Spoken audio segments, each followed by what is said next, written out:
Yes, we did. We worked on the SAT. It was Okay. just a half-hour introductory. Yeah. What are we working on today?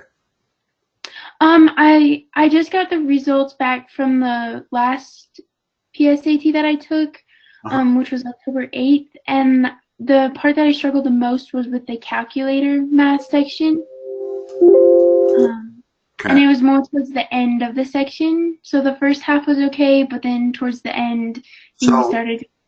okay. So we're working on SAT again? Yes, please. Okay. Here, let me bring up some SAT stuff. And then you can kind of direct me which way to go within it. Hold on a second. I know I have it on here. Yeah, right here. So when are you taking your next SAT test? On April 9th. Okay, so you got a while. Yeah. Um, I don't know which one we tried. I suspect we probably started off on practice test one. Yeah, I would probably say that was But it. the only time we've ever worked was for that 1/2 hour. Uh-huh. All right. So let's do this. Let's do practice test two so that we want to make sure that we haven't done anything. I think I clicked the wrong thing here. I didn't want download all. I want see all. Yeah, here we go.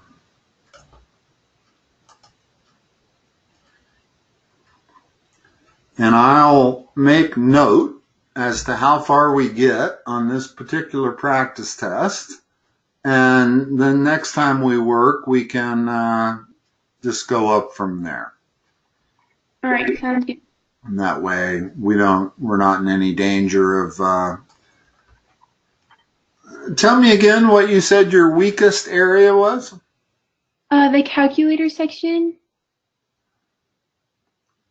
Okay. just as a whole, it was more towards the end of the section, so the more Yeah, no, difficult. I know. I'm just wondering whether that's coincidental or not.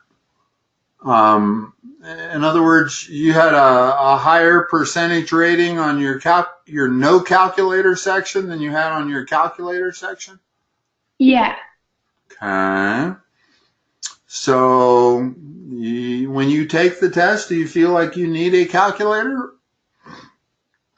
Um, I would say I'm definitely more confident with it, but I don't think that it's something that I have to have with me.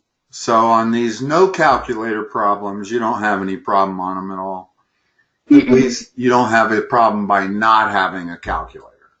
Yeah. What's probably going on is the calculator section, the problems might be slightly more difficult. Mm-hmm. The only reason I say that is because they're letting you use a calculator. So it's not going to be problems that you would normally be able to solve without a calculator. So they're Yes, going to then. be more difficult in a sense. Um, I think since we're just starting again, let's start out. And if you know how to do some of these easier ones, we'll skip them. We won't waste any time on them. Okay. Does that sound okay? Here, let me expand them so you can read them. You can see my screen okay? Yes, I can. How about number one?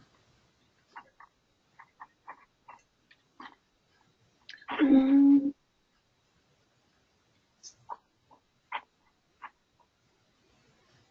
is C? Yeah. Okay. Number two. If you get it correct and it's clear to me you understand it, I'm not going to waste any time on it. And a lot of these initial ones are quite easy. How about number two?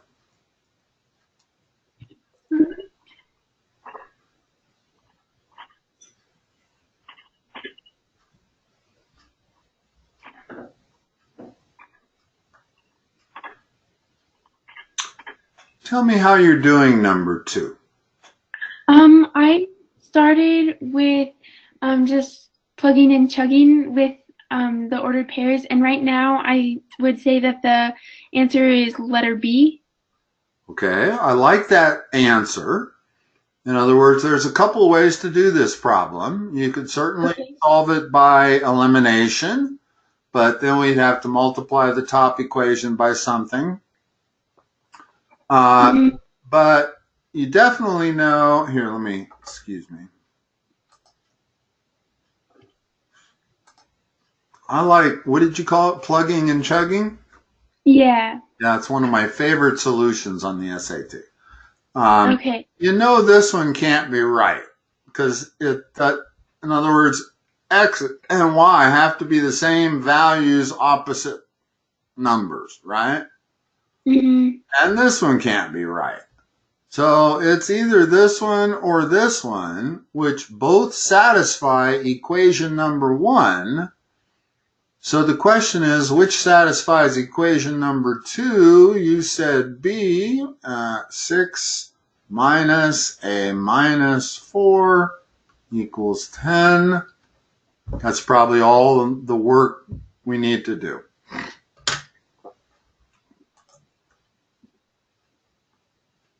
In other words, once you've found that answer B satisfies equation 2, you're kind of done because you know it satisfies equation 1. That's why we picked it. Yeah. So once it satisfies equation 2, do not waste time going back and trying equation C. Mm-hmm. It would really be a waste of time. For one thing, they're not going to give you 2 correct answers on there. So once you have found one correct answer from the point of efficiency, move on. Okay. Especially with the plug and chug method. Because a lot of times you'll try the second answer and it won't work and you'll need a smaller number and you'll know that the first answer is it. Whenever you know an answer is the right problem, be done with it and go on to the next one. How about number All right. 3? Okay.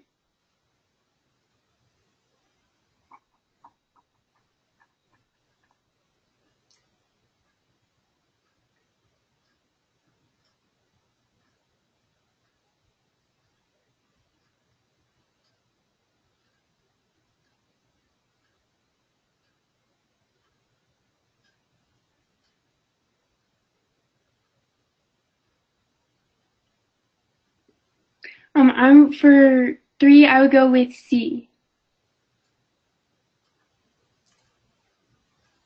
Oh wait. No, I'm gonna change that and go with A. Very good. Yeah. Very good. Okay. Yeah. No, it's basically they're paying and charging $12 per hour for each landscaper. And you can kind of see how you would end up with that formula. In other words, Yeah. they're going to get $60 off the top plus $12 times the number of landscapers times the number of hours it takes them. Mm-hmm.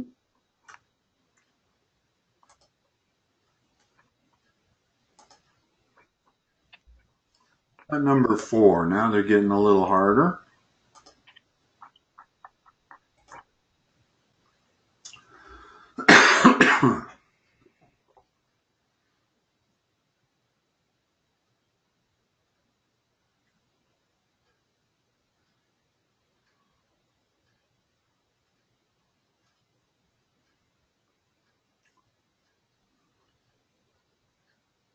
There's an important principle at play in number. Mm-hmm. Let's cover Okay. it. Even if you know the answer, I want to cover it. And the principle is the following. A plus B squared. You know what? I'm not going to use A and B. That's confusing. I'm going to use X and Y. X plus Y squared equals, do you know what it is? X squared plus XY or X squared Y squared. It's plus 2. Oh, sorry. Okay, there we go. Yes. Okay? Plus 2xy. That is worth memorizing. And along with this, I'm going to write the corollary to it. And it's worth memorizing for precisely the reason that they might ask you a question like they are asking you over here. Okay? Well, notice that the second one is exactly the same as the first one, only the sign on the middle term is different. Mm-hmm. So let me erase that one because we're not looking at that one. We're looking at this one, the first one. Okay, so let's first of all see if we can eliminate some. Let's just go straight at. Is that the answer? In other No. words, if x is 3a squared, so here x would be 3a squared, and y would be 2b squared. So what is x plus y squared going to be? If you do it kind of by substitution, if you see what I'm saying. Can you rephrase that question, please? Yeah, okay. So we have an expression right there, okay? 3a squared plus 2b squared, the whole thing squared. So we're going to do it knowing this over here on the left. Okay. Where instead of x, we have 3a squared, and instead of y, we have 2b squared, correct? Mm-hmm. Okay. So our very first term is going to be x squared. So what is that squared? That would be 9a to the fourth. Okay, we're on the right track. That's the first term. Okay. Second term, what is 2 times x times y going to be? That would be 12a squared b squared. And finally, what is y squared? And then that would just be 4b to the fourth. And that's the answer they're looking for. Perfect. We found it right off. But before we leave this problem, let's look at some other things here. First of all, that could not be right. Correct? You can rule that out almost immediately. Why? Because your middle term, I guess, is not to the fourth power. Oh, okay. Or the first term isn't right. In other words, Yeah. 3a to the fourth power does not give you 9a to the fourth power. It gives you 81a to the fourth power. Okay. All right. Makes sense. So the moment we do what is x squared with b, we see we're wrong. Okay. So we can rule that one out. We can rule this one out because this would have to be 9a squared squared, which would give you 81a to the fourth. Mm-hmm. That can't be right. This Yeah. can't be right because it's going to be 9 to the fourth. Mm-hmm. Yeah. That 81 seems squared a to the fourth. So actually, by process of elimination, you can eliminate b, c, and d rather easily. So even if you did not know this stuff over here on the left, you'd get this problem by process of elimination. It might just be a little bit longer. It might take a little longer. But it's relatively easy to rule out that one, and that one almost immediately. Mm-hmm. You're still kind of ruling them out based on this formula over here on the left. But that formula on the left is well worth memorizing. In other words, every time you come across an x plus y squared, you don't want to have to FOIL it to come up with the answer. Yeah. This quick and dirty answer of x squared plus 2xy plus y squared, you will use that multiple times in your math career. What math are you taking right now, Izzy? Precalculus. Okay. And certainly anytime you have trouble, are you on the trig portion? No, we just started with quadratics review today. Okay. Is it pre-calc trig or is it just pre-calc? It's just pre-calc. Oh, We okay. have algebra 2 trig, Okay. and So yeah, you've already been through a trig, a semester of trig. yes, I have. Good. That'll come in handy on this test.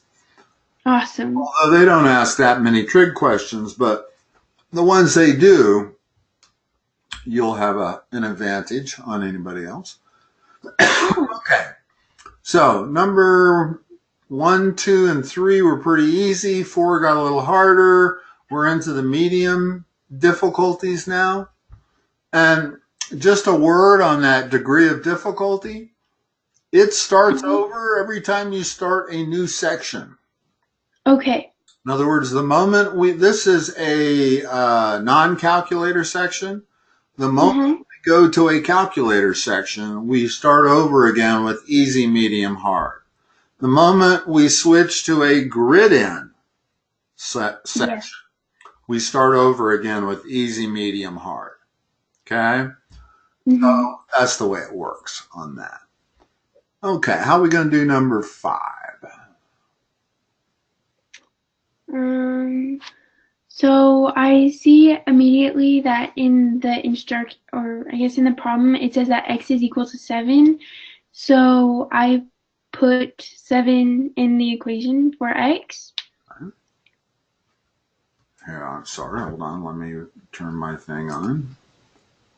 My writing thing. So that gives us square root of 2k squared plus 17 minus 7. Let's take it to the other side. Make it a plus. Yep. Now what? And then I would square both sides. So I would get 2k squared plus 17 is equal to 49.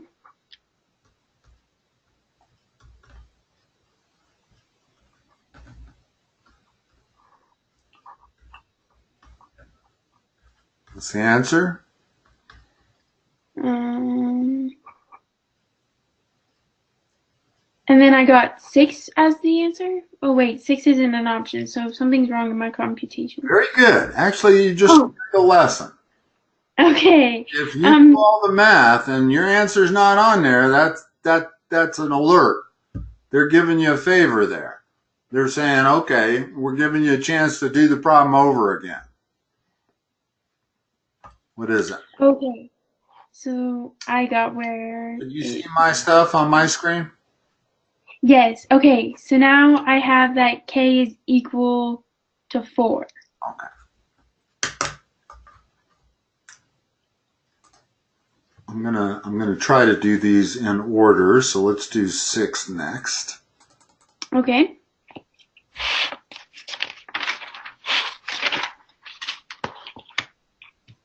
What does it mean if two lines are parallel? Means that they have the same slope. Okay. What's the slope of line L?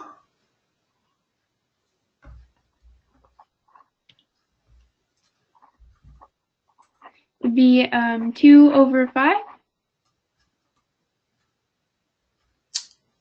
Correct. So that has a slope of 2 over 5.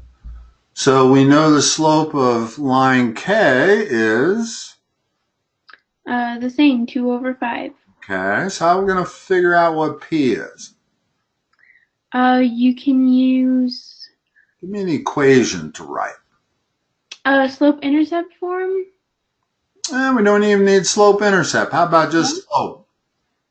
Yeah, what's the slope of that line right there? Okay, so then I would put 0 plus 4 over p minus 0.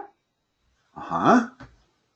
So that gives you m, the slope, is 4 over p. Yep. And then you would set that equal to 2 over 5 and solve the proportion. So 2 over 5 is the slope we're looking for. 4 over p, cross multiply, you get 2p equals 20, p equals 10. Yep. Okay. Let's go back up to 7. Let me ask you something, Izzy. In our first session, that was back in November? Yeah.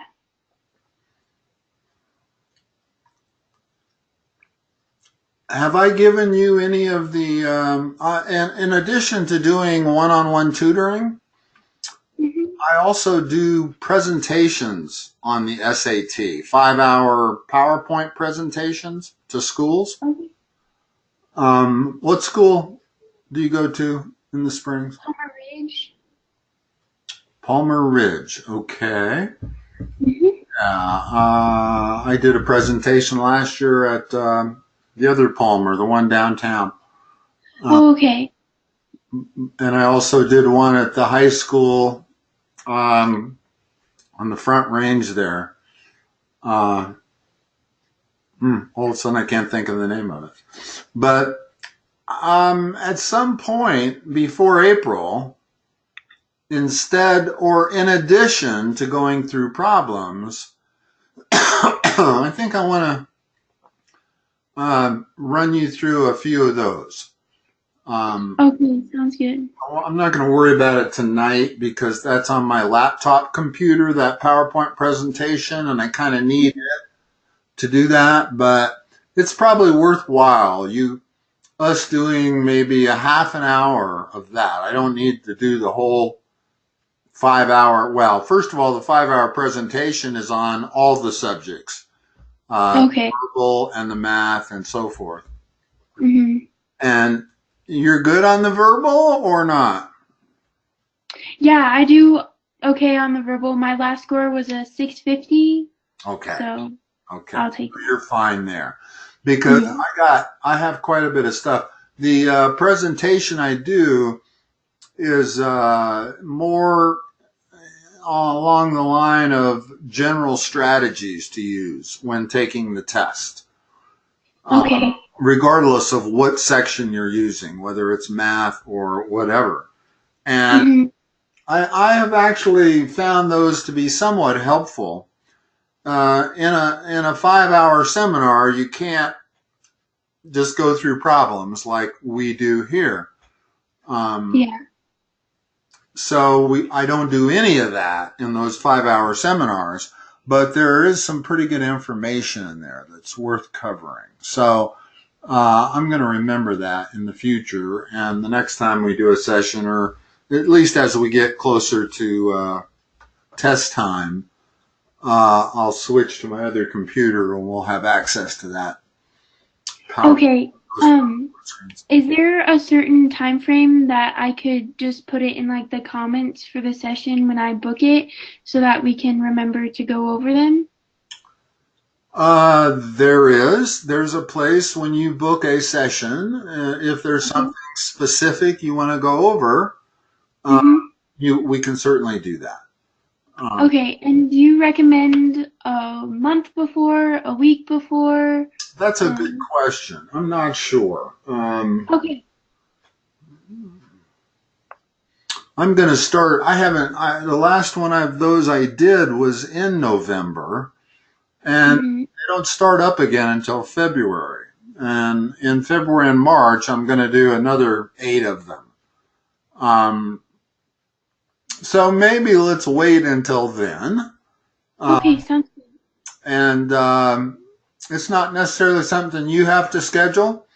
It can be just something that I'll decide that, okay, we're doing our 3rd tutoring session here. This is a good time to maybe mention some of these other points. All right, sounds good. With math, I'm not sure how valuable it's going to be to you because I tend to try to cover all of those points when we're doing question by question. Okay. But certainly if you felt like you needed any assistance with the reading or anything, it actually might be helpful for you to have some strategy tutoring on that, even if you're getting a really good score already. Yeah, because any point is good. Exactly. Yes. If you can get your verbal from 660 up to 700 something, that's Yeah. going to be even better. Okay, so let's look at number 7. 7 applies to a few things. In other words, and you're going to find this on all these problems that we're going over. Once you get into the medium or the hard degree, there's usually, every question is testing you on 3 different math principles. Okay. For instance, this one, you have to know how to apply exponents. You also have to know how to factor difference of perfect squares. So let's take the exponent first. What is x to the a squared divided by x to the b squared equal to? Oh man, this is the question that I know that if I see it on the test, I'll probably start just guessing. Remember the laws of exponents. Okay. All right? If your base is the same, and it is, it's x, Yeah. and you're dividing, then you subtract the exponents. Okay. If your base is not the same, then you usually can't use the law of exponents. So most of the problems they give you is going to have the same base. Yeah. Okay? So x to the a squared divided by x to the b squared is going to be x to the a squared minus b squared. Okay? Okay. Now notice that a squared minus b squared is difference of perfect squares. What does that factor into? So that would be x minus 4 squared? No, that's a minus b times a plus b. Oh, okay. Sorry, I was getting ahead of myself, I think, because Okay. I saw the 16 on the other side. And, yeah. Okay. So we get it down to this step, and then we look back and we see that a plus b equals 2. So now that's x to the 2 times a plus b. And they're telling us that all that is equal to x to the 16th. Okay. So then What can I do now? The fact that I know that x to the 2a plus b is equal to x to the 16th tells me what? It's that you have to. Oh man. Do you have? Here, let me give you a tester here. If I said x to the 3y was equal to x to the z, what would you know? You can equate the exponents. Okay. Those two would have to be equal. Sounds good. So we can do that with this problem. Oh. Got x to one exponent equals x to another exponent. So I can say that 2 times a plus b has to be equal to 16. Oh, all right. And notice, excuse me, I got my sign wrong here. That's probably partly what's confusing you. They told us that a plus b was equal to 2, which leaves that as a minus b. So it's actually a minus b is equal. Yeah, 2 times a minus b equals 16. And the question is, what is the value of a minus b? And that would be 8. Yeah. And notice that we cannot solve for a or b. We've got 2 variables and 1 equation. So there's no way to solve that for a and b. But what you can solve it for is a minus b.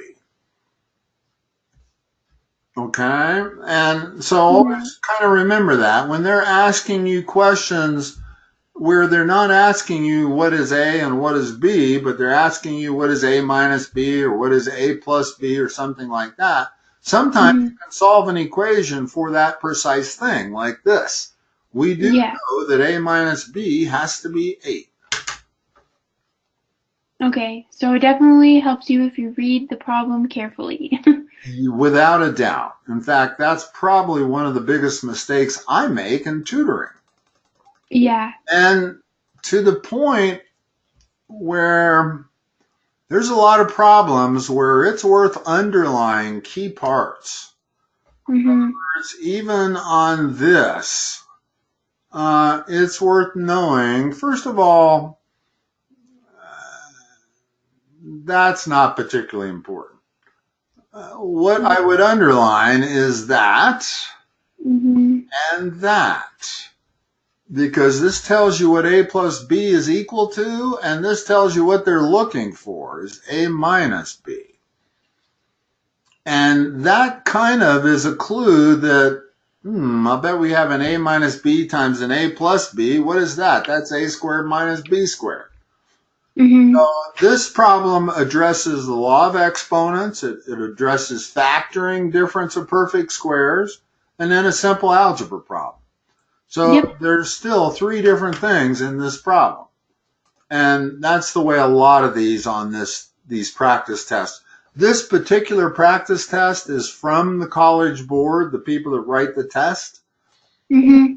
So I'm not sure that it's necessarily going to be representative of a test, but I've done this enough with these to know that they take like 4 math principles and combine it in one problem on the harder ones. And that's all they are. They're not hard math principles. They're just a bunch of them combined into one. Yep. What's the sum of the exterior angles of a regular polygon? Oh man. Okay, so this is geometry. Or you have to understand geometry in order to solve this one. No, not really. Here, first of all, let me give you a way. If you didn't understand what they're talking about, let's draw a couple of pictures. Okay. If I draw a square, here's the exterior angles that they're talking about. Okay? That's 1, that's 2, that's 3, that's 4. What do those angles add up to? 50 degrees.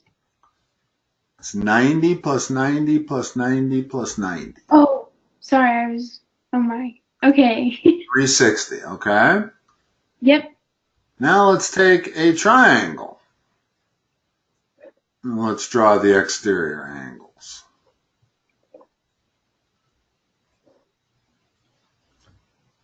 What is that angle? If this is a regular triangle, a regular polygon, that means it's equilateral. So each of those interior angles is 60. So these would have to each be 120. That's 120, that's 120, that's 120. What do those add up to? 360. That's what you need to know to solve this problem. Is that no matter how many sides there are to your regular polygon, the exterior angles always add up to 360. Okay. Always. Okay?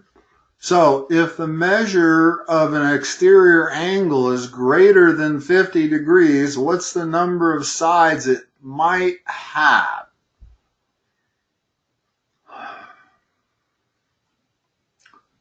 First of all, let's look at this equation. Okay. And let's go back and talk about our triangle. The exterior angle was 120 degrees, right? How many sides were there? 3. Let's go back to our square. The exterior angles were 90 degrees. How many sides were there? 4. Okay. So here we've got this. So the exterior angle is going to be 360 divided by n, always.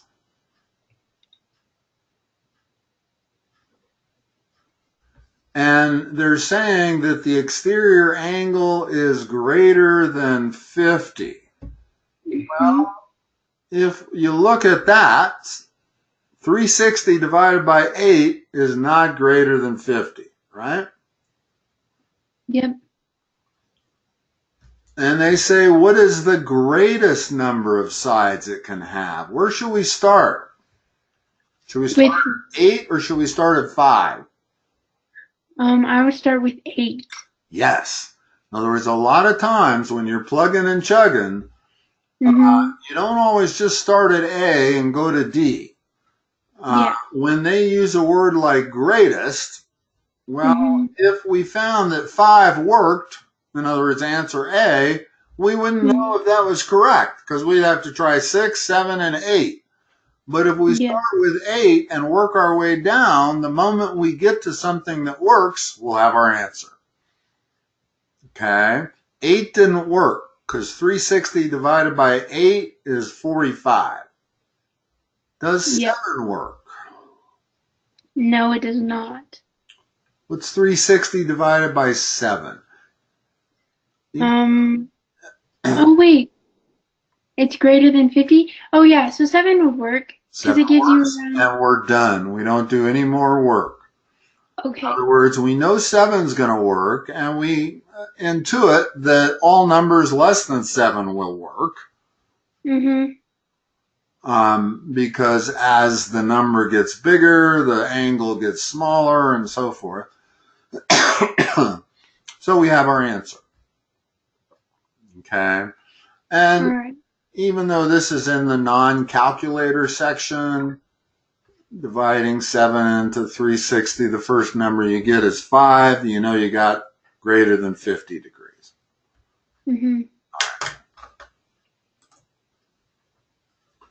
Got to keep track of the time here just because I have a new student that I'm starting at 5. Hate to be late for any student, but certainly a new student. Yeah.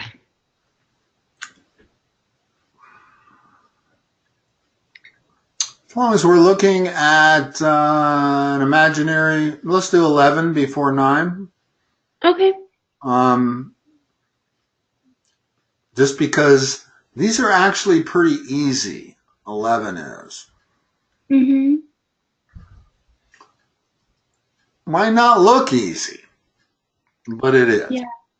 Okay. When you're dealing with imaginary numbers, if you are adding 2 complex numbers, you add the real parts, you add the imaginary parts. I'm going to write over here on the left. Okay.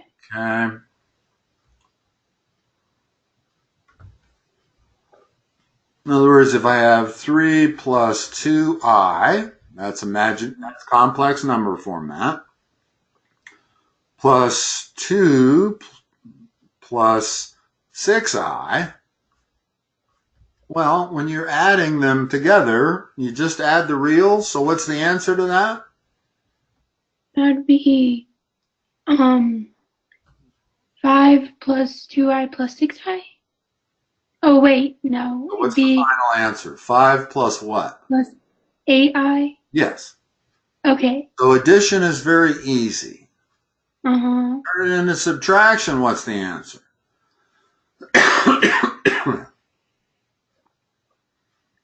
So then that would be 1 plus 4i, or negative 4i. So it's 1 minus 4i. Okay. You don't want to. You're not going to see an answer that says 1 plus a negative 4i. Yeah. Okay. So make that 1 minus 4i. So addition and subtraction are really easy. Okay. Multiplication is pretty easy. You're just going to FOIL it. You know the word FOIL?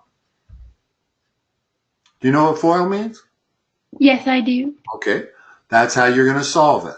Now, foiling it only gets a little tricky because your last term is 12i squared.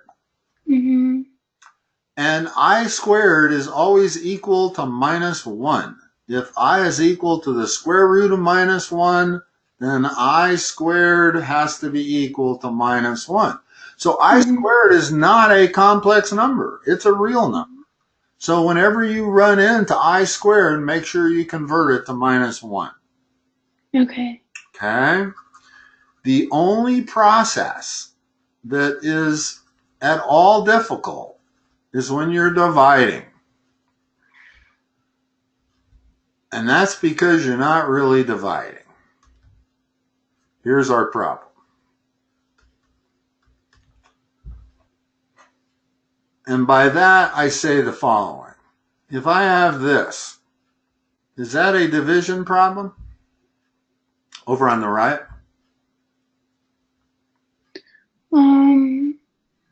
No, it would become more of a multiplication problem because you have to It's a rationalize. rationalizing the denominator problem, right? Yep.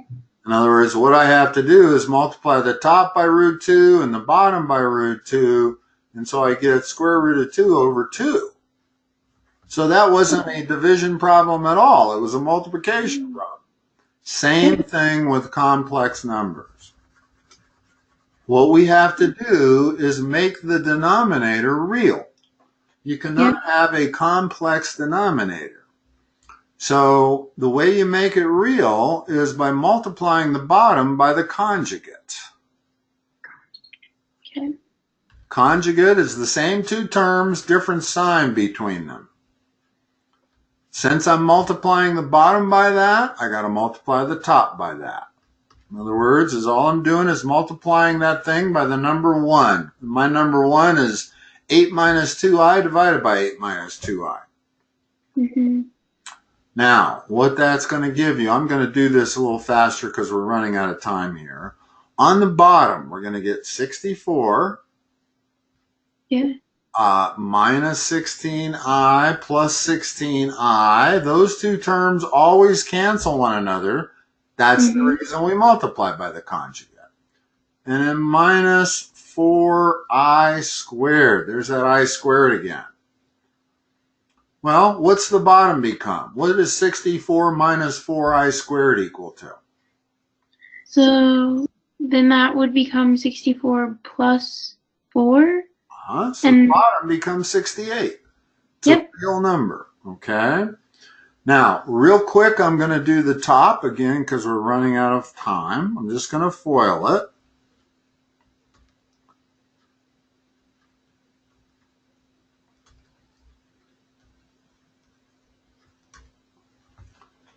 So the top, this 10i squared becomes minus 10, so the number part becomes 14 minus 46i. You with me so far? Yeah. Let me get rid of that so we can see all of our answers. And you'll notice that is not an answer on there because I can simplify this. In other words, I can divide top and bottom by 2. Okay. What does that give me? That gives me 7 minus 23i all over 34. Well, we don't see that answer on there either. We do see because they have the same denominator, you can break them into two separate. Split them into two fractions, and that is technically, in other words, complex numbers are supposed to have the form a plus bi. So it's usually quite proper to split this into two fractions, and that gives you answer C. In other words, 7 over 34 minus 23i over 34. Okay. Okay. I'll make a note that we left off at 11 and we need to go back and do 9, but we're on test 2. We're on test 2, and we want to start at number 9. Skip 11. All right, Izzy, I will talk to you next time you schedule a session. Perfect. Thank you so much. You're welcome. Bye-bye. Bye.